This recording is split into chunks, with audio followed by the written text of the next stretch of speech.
आप सभी बहुत ही दुखद घटना सुनाने आए।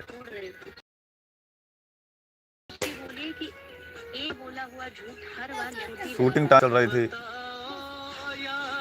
हम लोग शूटिंग कर रहे थे रोड के किनारे, तो एक गाड़ी वाले ने साइड मार दी, हम गड्ढे में गिरे। तो हमारा इधर मतलब दिखाते हैं अभी आपको, देखिएगा।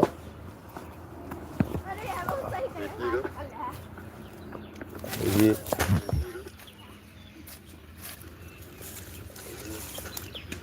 इधर पूरा इधर छिल गया है, गांठ में लग गया है, इधर लग गया है दोस्तों। इधर पूरा इधर छिल गया है, गांठ में लग गया है, पूरा उंगली फट गया है।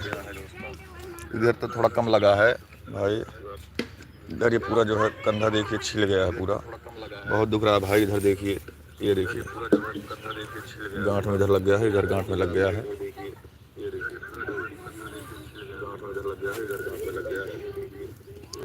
थोड़ा आज उसी तरह की शूटिंग हो रही थी जिसमें मतलब वीडियो में मेरा एक्सीडेंट दिखाया जाता, बट रियल का एक्सीडेंट हो गया।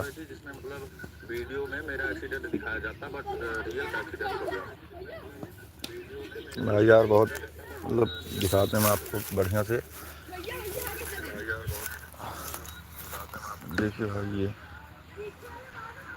पूरा मतलब कंधा छिल गया भाई। ये यहाँ पे भी थोड़ा लग गया है, अंदर भी।